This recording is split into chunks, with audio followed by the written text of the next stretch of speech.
Welcome to జనం మాట. నేను మీ చంద్ర. ఎలక్షన్ దగ్గర పడుతున్న కొద్దీ రాజకీయాలు రసవత్తరంగా కొనసాగుతున్నాయి. ఎంత రసవత్తరంగా కొనసాగుతున్నాయంటే జనసేన పార్టీ కావచ్చు, టీడీపీ పార్టీ కావచ్చు, వైఎస్ఆర్ కాంగ్రెస్ పార్టీ కావచ్చు గెలిపే లక్ష్యంగా ముందుకెళ్తున్నాయి. అయితే వైఎస్ఆర్ కాంగ్రెస్ పార్టీ గెలిపే లక్ష్యంగా సీట్లు మారుస్తూ నిర్మోహమాటంగా సీట్లు లేదని చెప్పేసి అభ్యర్థులు మారుస్తూ పోతుంది. అయితే గెలిపే లక్ష్యంగా ముందుకెళ్తుంది. ఇందులో భాగంగా జనసేన పార్టీ అధ్యక్షుడు పవన్ కళ్యాణ్ గారి అన్న నాగబాబు గారు అనకాపల్లి నుంచి పోటీ చేస్తారని అందరూ ప్రచారం జరిగింది. అందరూ కూడా నమ్మారు. ఎందుకు నాగబాబు గారు అయితే ఖచ్చితంగా అనకాపల్లి నుంచి గెలుపొందుతారు ఎంపీగా అని.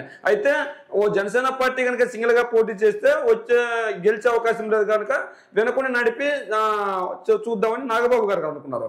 అయితే జనసేన టీడీపీ పొత్తులు పెట్టుకున్నారు కాబట్టి ఈ పొత్తులో భాగంగా అనకాపల్లి నుంచి నాగబాబు గారు కనుక పోటీ చేస్తే ఖచ్చితంగా విజయం సాధిస్తారని భావించారు. అందులో భాగంగా అనకాపల్లి పార్లమెంట్ నియోజకవర్గం నుంచి నాగబాబు గారు ఎంపీగా పోటీ చేస్తారని అందరూ అనుకున్నారు. అయితే పార్లమెంట్ అభ్యర్థిగా తప్పుకొని వేరే అభ్యర్థిని ప్రకటించే అవకాశం ఉందని చర్చలు జరుగుతున్నాయి. మరి ఆయన తప్పుకున్నారా, వేరే అభ్యర్థిని ప్రకటిస్తారా అన్నది కాలమే నిర్ణయించాలి. ఏదేమైనప్పటికీ నాగబాబు గురించి కొన్ని ఆసక్తికర విషయాలు వెలుగులోకి వస్తున్నాయి.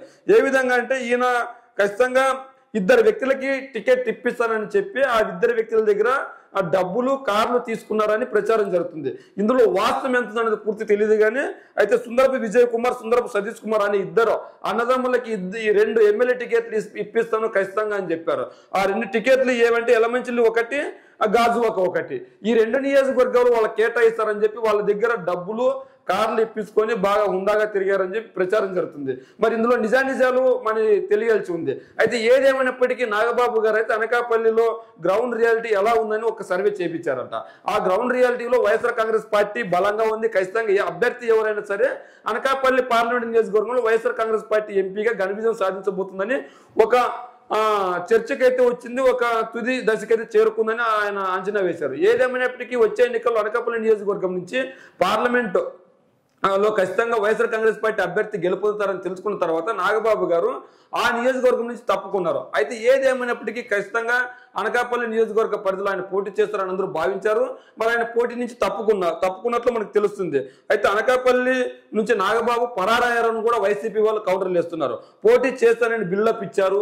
ఆ బిల్డప్ కాస్త తుస్సుమన్నది. ఆ తుస్సుమన్న నాగబాబు గారు ఇప్పుడు ఎక్కడ పోటీ చేస్తానని చెప్పడమేనా? మరి పోటీ చేయకుండా ప్రచారం చేయకుండా ఎందుకున్నారు ఇన్ని రోజులు అని చెప్తున్నారు. గ్రౌండ్ రియాలిటీ అర్థమయ్యాక అయోమయ పరిస్థితులు అయ్యారు. అంటే గ్రౌండ్ రియాలిటీ ఏ విధంగా ఉందంటే ఖచ్చితంగా అక్కడ వైఎస్ఆర్ కాంగ్రెస్ పార్టీ అభ్యర్థి ఎవరినిచ్చినా కూడా ఖచ్చితంగా ఆ నియోజకవర్గంలో వైఎస్ఆర్ కాంగ్రెస్ పార్టీ గెలుస్తుంది.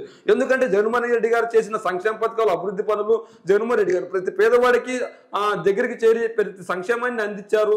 అందులో భాగంగా వైఎస్ఆర్ కాంగ్రెస్ పార్టీకి మంచి బలం ఉంది. జగన్మోహన్ రెడ్డి గారి పైన మంచి ఆధారం ఉంది. జగన్మోహన్ రెడ్డి గారు ఖచ్చితంగా గెలుస్తాడని ఆయన ఒక అంచనాకు వచ్చారు. మరి ఇదే నేపథ్యంలో ఖచ్చితంగా ఏంటి పరిస్థితి అంటే జగనన్న హవా రాష్ట్ర వ్యాప్తంగా వీస్తుంది. అనకాపల్లిలో మాత్రం ఇంకా ఎక్కువ ఉంది. అంటే పులివెందుల కంటే ఎక్కువగా అనకాపల్లిలో జగన్మోహన్ రెడ్డి గారు హవా ఉంది. ఖచ్చితంగా ఈ హవా ముందు నాగబాబు గారు కావచ్చు, పవన్ కళ్యాణ్ కావచ్చు, చంద్రబాబు గారు కావచ్చు నిలబడలేకపోతున్నారు. ఈ నేపథ్యంలో అనకాపల్లి నుంచి చేశారు. దీనికి ఎందుకు ఈ చర్చ అంతా జరిగిందంటే ఖచ్చితంగా అనకాపల్లి పార్లమెంట్ నుంచి పోటీ చేస్తానని చెప్పుకొచ్చి ఇన్నాళ్ళు చెప్పారు. అందులో భాగంగా ఒక ఇళ్లను అద్దెగా తీసుకొని ఆ ఇంటిలో నివాసం ఉంటూ ఖచ్చితంగా అనకాపల్లి ప్రజల గురించి చెరువులో ఉంటూ అనకాపల్లి ప్రజల సమస్యలు తీరుస్తానని చెప్పి ఆయన చెప్పారు. అయితే అనకాపల్లి నియోజకవర్గం నుంచి పోటీ చేస్తానని చెప్పిన నేపథ్యంలో అనకాపల్లిలో ఒక ఇల్లు అద్దెకు తీసుకున్నారు. ఇప్పుడు ఆ ఇంటిని ఖాళీ చేసి వెళ్ళిపోయారంట. ఎందుకు వెళ్ళిపోయారంటే ఖచ్చితంగా ఆ గ్రౌండ్ రియాలిటీలో మాత్రం జగన్మోహన్ రెడ్డి గారు గెలవబోతున్నారని చెప్పేసి ఒకటి ఉంది. ఈ ఉన్నట్టుండి నాగబాబు గారు ఇల్లు ఖాళీ చేసి వెళ్ళిపోవడంతో జనసైనికుల్లో కలవరం మొదలైంది. అంటే పార్టీ అధ్యక్షుడు అన్నకే ఈ గతి పడుతుంటే మళ్ళీ సామాన్య కార్యకర్తలకి, సామాన్య నాయకులకి ఏ విధమైన పరిస్థితి ఉంది అంటే ఖచ్చితంగా ప్రజాదరణ ఉన్న నాయకులు జనసేన పార్టీలో లేరు. కేవలం సినీ గ్లామర్ ఉపయోగించుకొని మాత్రమే జనసేనలో రాజకీయాలు చేయాలనుకుంటున్నారు. ఒక నాట్ ఓన్లీ జనసేన కాదు, ఈవెన్ టీడీపీ కూడా అదే పరిస్థితిలో ఉంది. ఈ రోజు టీడీపీ పార్టీ బాలకృష్ణను అడ్డు పెట్టుకొని గెలవాలని చూస్తుంది. అదేవిధంగా జనసేన పార్టీ చూసుకున్నట్లయితే నాగబాబు, పవన్ కళ్యాణ్ ఇలా కొంతమందిని అడ్డు పెట్టుకొని చూడాల్సి వస్తుంది. అందులో భాగంగా జబర్దస్త్ కమెడియన్లను తీసుకొని వస్తుంది, జానీ మాస్టర్ని తీసుకొని వస్తుంది. ఎంతసేపు చూసినా వీళ్ళు తెరపై వచ్చి రాజకీయాలు చేయాలని చూస్తున్నారు తప్ప, తెరపైన గ్లామర్ పొంది ఆ రాజకీయాలు చేస్తున్నారు తప్ప ప్రజా సమస్యలు తెలుసుకొని రాజకీయాలు చేయాలని వీళ్ళు అనుకోవడం లేదు. ఏదేమైనప్పటికీ అనకాపల్లి నియోజకవర్గంలో వైఎస్ఆర్ కాంగ్రెస్ పార్టీ అభ్యర్థి బలంగా ఉండడంతో, వైఎస్ఆర్ కాంగ్రెస్ పార్టీ అక్కడ గెలవబోతుండడంతో నాగబాబు ఇల్లు ఖాళీ చేసి అక్కడి నుంచి పరారైనట్లు వార్తలు వస్తున్నాయి. మరి ఏదేమైనప్పటికీ వైఎస్ఆర్ కాంగ్రెస్ పార్టీ మాత్రం గెలిపే లక్ష్యంగా ముందుకెళ్తుంది.